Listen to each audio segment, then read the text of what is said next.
Good morning, good afternoon, good evening, whenever you're watching this. Hope all is well. So we're coming off my historically worst day with props I ever had. Gambling, we went 0-5. Reason I'm not mad, I just thought about it. I'm like, since I've been doing this, I never went 0-5, so it is what it is. What can you do? I got the kid right here doing kid things. I'm not about to pull out my cords. Well, what can you do? So we do have one bet that we are waiting to see if it complete, and that will save us 2 units. Now, when I did the video yesterday, I told you guys you could have took off Kuzma because here we go, $10 to win 200. Unders on steals, everybody did their job with no problem, but we had Kuzma on there. I hate putting players on there with 2 separate days, so I said you could have took him off, but since it's still on there, I'm going to ride with it long as Kuzma don't get a steal. We win $200. If you get it, then we lose out on this. You can cash out if you want. Me, it was only $10, so I'm going to ride with it. So I will calculate our units in once we figure that out. But it was a massacre. It was nasty. It was nasty. We're cold right now, so we'll be probably at 47 units, 45 to 47 type of units season total. But I'm not no quitter. I am not no quitter, and we are going to keep on grinding, shining, doing our thing. If you guys want access to all of my picks early, I did these picks like 7 to 8 in the morning. Did it a while ago, but you know, it is what it is. Dropping it now, and I'm dropping it early because I have some meetings to do today, so I gotta get out of here. So this is the plan. I did all my prop bets and unit bets early. Make sure you guys are subscribed over to the Patreon, the free version, because when I release my same game parlays, when we get all alternative props out, that's when I'll probably release them. It will probably be released between 4 p.m. through 6 p.m. Anytime in between there, that's depending on when everything come out, because we got a lot of games. We got to see who's playing, who's not playing, who's injured, who's not injured, and all that good stuff. So, first one, let's get it. We are going with Luka. A lot of unders, because like I told you guys yesterday, if I choose somebody to go under, it's completely a wrap. Like, I don't get it. Tatum can't get rebounds worth anything all year. I go under. He basically get them all in the first damn quarter. Like, just what can you do? Luka, under 33.5. Under 33.5. And I'm working on a deal. Like, I can't tell y'all that yet. But I'll tell y'all in the future, hopefully very soon. Luka under, if you look at Luka, right, and we look at his last 10 games. His last 10 games, literally 3 out of 7, he haven't went over on these points, and this is with Kyrie. You take it without Kyrie, he's been balling out. So you got to think his first game back with Kyrie, he had 19 points. He shot terrible. He didn't have no swag. He didn't have no rhythm. He didn't know what he supposed to been doing out there. He completely bummed it up. So if you look at it, you like, all right, Luka, it's tough going against him because Luka can have 20 points in the first quarter. And I completely get it. But with his points being still that high, I think they're going to start lowering it down with Kyrie still being there. Kyrie is going to be the primary ball handler. And look who they're going against. They're going against the Portland Trail Blazers. So we got 2 things going with us. We have Kyrie just coming back and Luka thrown off by that. It's going to take him a few games. Second thing, they're going against a team that they should blow out. So Luka probably shouldn't even play in the fourth quarter if everybody else do their job and everything keep on going right. That would be a good one. I hate fading certain type of players. Like Luka can make you just look dumb. But going over on the Luka, and I needed 25 points 2 days ago. He couldn't get that for me, so Luka, to hell with you.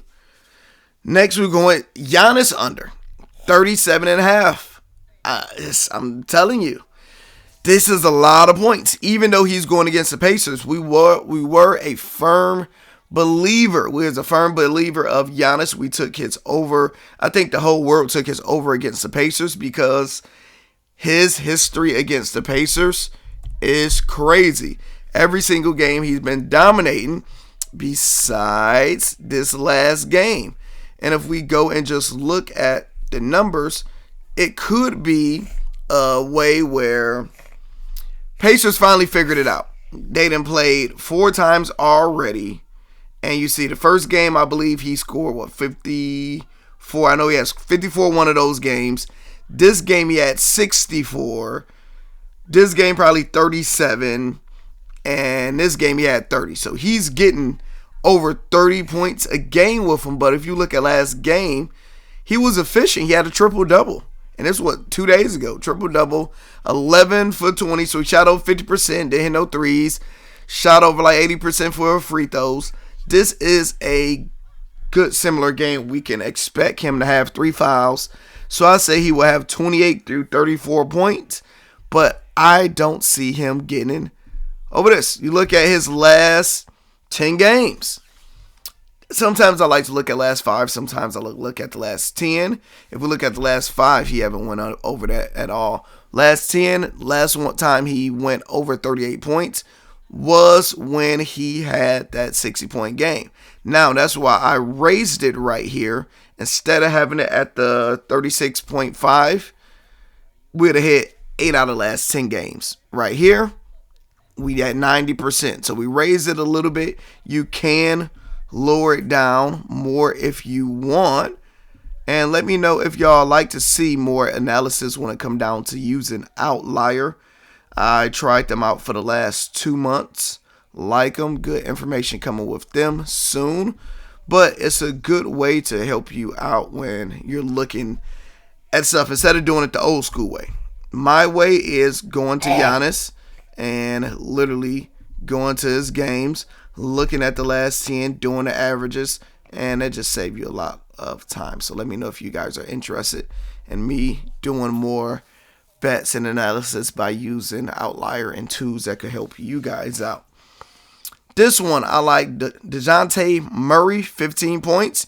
He's done that last 10 games. You have Tyrese Halliburton. It don't matter how many times he did it, not did it. Get 10 assists. We know he can do that against the Bucks. Julius Randle is hot as hell right now. He's been going crazy. 20 points. That's all we need. He almost got that in the first quarter last few games. And going against my Detroit Pistons, you see right there, minus 375. Not bad odds. I had that in here. I did it on Draftkings because Draftkings had plus odds. It was negative odds when I did it earlier. So you see a lot of my bets are Draftkings today because DraftKings let you do more alternative props earlier. So depending on how I switch up, we'll see if we just start using more DraftKings. Next one, I like Giannis, 10 rebounds. Omar, chill. Pascal Siakam, 5 rebounds. And Julius Randle, 8 rebounds. So we're going 10, 8, and 5, minus 103. Last one, SGA. This one hurts. This really hurt going against SGA because he's my favorite player to bet on to go over. SGA told us you want to put your money on him.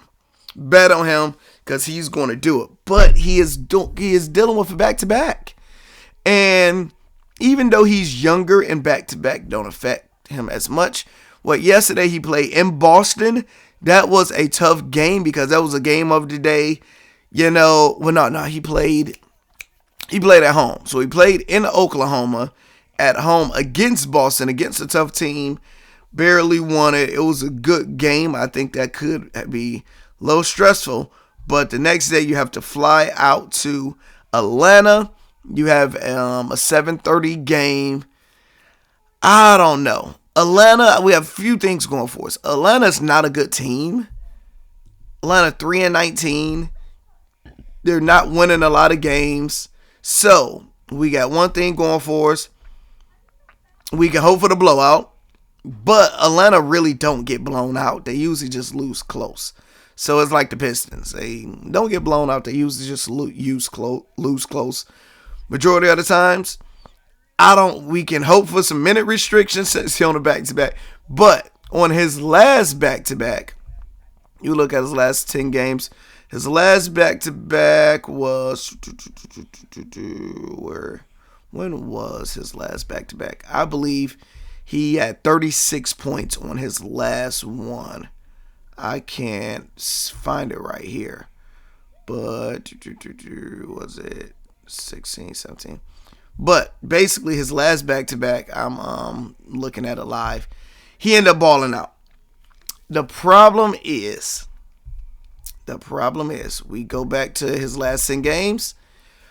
He went over the last 4 out of 10 games, which is not bad. It's not sexy enough for my liking. I'm going with my gut on this one. Going my gut. Now, if you filter it to just only his away games, he only did it 3 times out of his last 10. I don't know. I'm going my gut. I'm saying after a good game, he's about to go under and they can still win easy. I'm hoping for an easy win. He don't have to play all game. He don't have to be in there forever. SGA, get it done. So we have 5 props so far. The rest of the bets will come out later. We went 0-5 yesterday, so today is a day for a 5-0 day. So once again, we have Luka under. We're fading you. Giannis, we're fading you. We got 2 good quality parlays, and we're fading SGA. Let me know which ones you guys like, which ones you guys don't like. If you would like me to implement more outlier into a lot of my analysis and bets, let me know in the comments. Talk to y'all soon.